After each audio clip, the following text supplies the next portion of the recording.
Hello everyone, आज का topic है मुगलों के काल में स्थापित कला के विकास का वर्णन करें। कला एवं स्थापित मुगल काल में भवन निर्माण, चित्रकारी, नृत्य, संगीत एवं इन विविध कलाओं का भी विकास हुआ। सर्वाधिक प्रगति स्थापित कला के क्षेत्र में हुई। शाही संरक्षण एवं समानता प्राय तथा मुगल कालीन आर्थिक समृद्धि ने विभिन्न कलाओं के विकास को प्रभावित किया। इस समय हिंदू, मुस्लिम एवं ईरानी कला शैलियों के प्रभाव से मुगल शैली का विकास हुआ। चित्रकला। मुगल काल में चित्रकला की अत्यधिक प्रगति हुई। इस काल में नए दृश्यों एवं विषयों पर चित्र बनाए तथा नए रंगों एवं आकारों का प्रयोग आरंभ किया गया। मुगलों ने चित्रकला की ऐसी जीवन परंपरा को डाली जो मुगल साम्राज्य के पतन के बाद भी देश के विभिन्न भागों में जीवित रही। यद्यपि बाबर की चित्रकला में रुचि थी, परंतु समय अभाव के कारण वह इस पर ध्यान नहीं दे सका। हुमायूं ईरान से अपने साथ दो कुशल चित्रकारों मोहम्मद सैयद अली तथा ख्वाजा अब्दुस्समद को अपने साथ भारत लाया। इनके सहयोग से अकबर ने चित्रकला को एक राष्ट्रीय कारखाने के रूप में गठित किया। अकबर ने अपने दरबार में अनेक अच्छे चित्रकारों को आमंत्रित किया। ऐसे चित्रकारों में मुख्य जसवंत तथा दशावंत थे। इन चित्रकारों द्वारा अकबर ने फारसी कहानियों, महाभारत, अकबरनामा तथा अन्य महत्वपूर्ण ग्रंथों को चित्रित करवाया। फल चित्रकला पर ईरानी प्रभाव कम हुआ। भारतीय दृश्यों एवं विषयों पर अधिक चित्र बनने लगे। चित्रों में फिरोजी एवं लाल रंगों का प्रचलन बढ़ गया। इसके साथ साथ ईरानी शैली का सपाट प्रभाव का स्थान भारतीय शैली के वृत्ताकार प्रभाव ने ले लिया और इसे चित्रों में त्रिविमीय प्रभाव आ गया। पुर्तगाली पादरियों के प्रयास से अकबर के राज दरबार में यूरोपीय चित्रकला का भी आरंभ हुआ। मुगल का अनोखा पारखी था। एक ही चित्र में विभिन्न कलाकारों के कामों को वह स्पष्ट रूप से दर्शा सकता था। जहांगीर के समय का सबसे बड़ा विख्यात चित्रकार मशहूर था।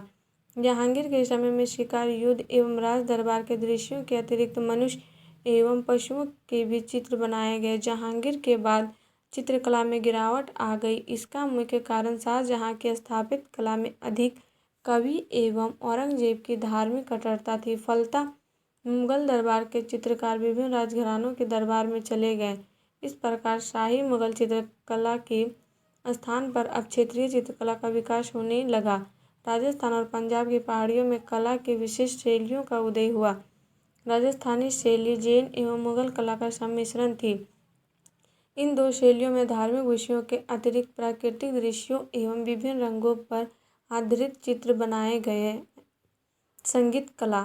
चित्रकला के अतिरिक्त संगीत कला के क्षेत्र में मुगल कालीन प्रगति सराहनीय है। मुगल काल में संगीत का विकास मुगल बादशाहों और इन राजाओं समानतों के संरक्षण एवं प्रोत्साहन देने से हुआ। औरंगजेब के अतिरिक्त सभी बादशाह संगीत में गहरी दिलचस्पी लेते थे।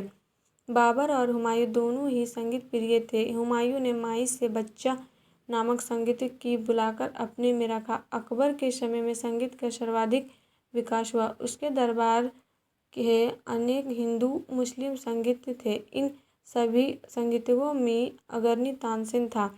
तानसेन को अकबर ने ग्वालियर से बुलवाकर अपने दरबार में रखा।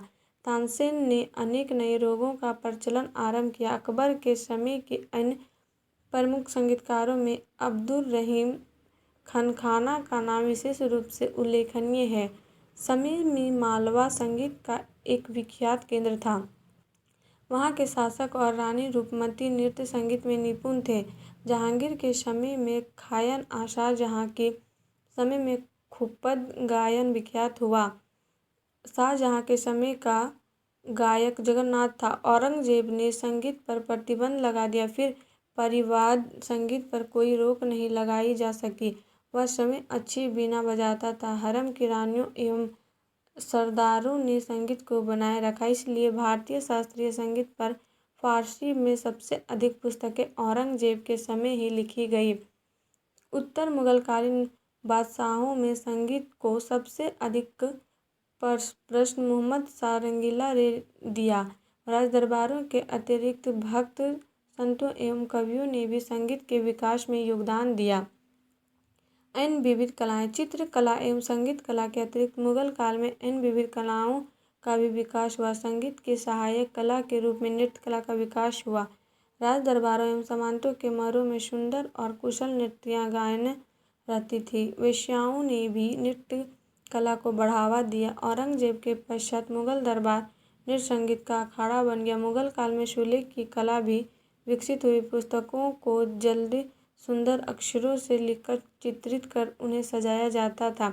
इस समय काशीदा, हाथी दांत एवं लकड़ी पर नक्काशी का काम, कांच एवं चीनी मिट्टी से सजावट के सामान बनाने की कला, आभूषण, कालीन एवं गलिये बनाने की कला भी विकसित हुई। स्थापत्य कला। मुगलों के अधीन सबसे अधिक प्रगति वास्तुकला अथवा स्थापत्य कला के क्षेत्र में हुई। मुगल शासकों ने भव्य महलों, किलों, द्वारी, मस्जिदों एवं बागों का बड़े पैमाने पर निर्माण करवाकर राजधानी एवं इन प्रमुख नगरों को सजा दिया। मुगल काल में इस्लामी और राजपूत शैलियों के मिश्रण में युगल स्थापत्य कला का विकास हुआ। बाबर ने आगरा एवं लाहौर में अनेक बाग लगवाए। उसने पानीपत की काबुली मस्जिद एवं संभल की जामा मस्जिद बाबर के नाम पर उसके सेनापति मीर बाकी ने अयोध्या में बाबरी मस्जिद का निर्माण करवाया। हुमायूं ईरान से अपने साथ कुछ कारीगरों को लाया जिन्होंने स्थापत्य कला के विकास में योगदान दिया। हुमायूं ने दिल्ली, पन्ना महल और आगरा तथा फतेहाबाद में कुछ मस्जिदें बनवाई। हुमायूं के समय में ही शेरशाह के पुराना किला दिल्ली की मरम्मत करवाई एवं सासाराम में अपना मकबरा बनवाया, जो हिंदू मुसलमानी कला का सर्वोत्कृष्ट नमूना माना जाता है। अकबर के पास पर्याप्त समय एवं धन था, इसलिए उसके समय में स्थापत्य कला का तेजी से विकास हुआ। अकबर ने अपने भवनों में लाल पत्थरों का प्रयोग बड़े पैमाने पर आगरा का किला अकबर के समय बना। इसमें अनेक द्वार एवं कक्ष थे। उसने आगरा के निकट फतेहपुर सीकरी में किला नुमा दुर्ग का निर्माण कर इसे सुंदर भवनों से सजा दिया। इस किला के अंदर मुस्लिम, गुजराती, बंगाली और राजपूत शैलियों के अनेक महल बनवाए गए। यहाँ के भवनों में प्रमुख है बीरबल का महल, पंचमहल, जोधाबाई का महल, इबादत खाना इत्यादि। यहाँ के भवनों को सुंदर नक्काशीदार स्तंभों, झरोखों एवं उतारियों से सजाया गया। किले के अंदर कृत्रिम झील भी बनाई गई। संगमरमर की सहायता से यहाँ शेख सलीम चिश्ती का मकबरा बनाया गया। सीकरी में ही अकबर ने एक भव्य मस्जिद एवं बुलंद दरवाजा का निर्माण करवाया। यह दरवाजा विश्व का सबसे बड़ा प्रवेश द्वार माना जाता है। यह एक विशाल चबूतरे पर स्थित है। चबूतरों पर चढ़ने के लिए 42 सीढ़ियाँ बनाई गई। इस दरवाजे की ऊंचाई जमीन से करीब 176 फीट है। इनके अतिरिक्त अकबर ने दिल्ली में हुमायूं का मकबरा बनवाया, सिकंदरा में अपना मकबरा बनवाना आरंभ किया जो पूरा नहीं हो सका तथा आगरा, लाहौर, इलाहाबाद एवं अजमेर में दुर्ग बनवाए। फतेहपुर सीकरी के भवनों में ईरानी स्थापत्य कला का प्रभाव भी दिखाई देता है। जहांगीर ने यद्यपि वास्तुकला से अधिक रुचि संगीत कला में दिखाई, तथापि उसके समय में भी कुछ सुंदर भवन बने।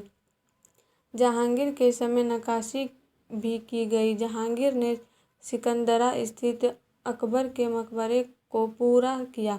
उसने कश्मीर में निशांत बाग और शालीमार बाग बनवाए। लाहौर में भी बाग बनाए गए। नूरजहां ने अपने पिता एतमादुल्ला का मकबरा, जहांगीर का मकबरा एवं खुसरो का बाग निर्माण करवाया। मुगल स्थापत्य के चरम उत्कर्ष शाहजहां के शासनकाल में हुआ। शाहजहां द्वारा निर्मित भवन अकबर के भवनों की तरह भव्य तो नहीं है, परंतु उनमें सुंदरता अधिक है। शाहजहां के समय की सबसे सुंदर इमारत ताजमहल है। यह विश्व की आश्चर्यजनक वस्तुओं में एक मानी जाती है। इसको मुख्य विशेषता इसका विशाल संगमरमर का गुंबद तथा मुख्य भवन के चबूतरे के किनारों पर खड़ी 4 मीनारें हैं। ताजमहल के अंदर दीवारों को सुंदर चित्रकारी एवं बहुमूल्य रत्नों से सजाया गया। ताजमहल के निकट एक भव्य बाग भी लगवाया गया जिसमें फव्वारे बने हुए थे। शाहजहां ने दिल्ली का लाल किला भी बनवाया। यह लाल पत्थर से बना हुआ है। इसमें कई भव्य द्वार हैं। दीवान-ए-आम और दीवान-ए-खास अपनी भव्यता और सुंदरता के लिए विख्यात है। शाहजहां के समय में मस्जिद निर्माण करना भी अपने पराकाष्ठा पर पहुंच गई। उसके द्वारा बनवाए गए मस्जिदों में सबसे अधिक भव्य दिल्ली की जामा मस्जिद है। यह भी लाल पत्थरों से निर्मित है। उसने आगरा किले में संगमरमर से मोती मस्जिद का भी निर्माण किया। जामा मस्जिद अपने विशाल द्वार, ऊंची मीनारों एवं गुंबदों के कारण विख्यात है। औरंगजेब के समय में शाही स्थापत्य कला की प्रगति धीमी पड़ गई। औरंगजेब के समय में दिल्ली में लाल किला में मोती मस्जिद एवं लाहौर में एक मस्जिद का निर्माण हुआ। औरंगजेब के उत्तराधिकारियों के समय में दुर्बल राजनीतिक एवं आर्थिक स्थिति ने स्थापत्य कला के विकास को अवरुद्ध कर दिया। शाही कला का स्थान अब प्रांतीय कला ने ले लिया। अवध और हैदराबाद में प्रांतीय कला का विकास हुआ। मुगल स्थापत्य कला ने प्रांतीय एवं स्थानीय कला पर विशेष प्रभाव डाला। मुगल काल में ही राजपूताना एवं दक्षिण भारत में भी कुछ भवनों का निर्माण हुआ।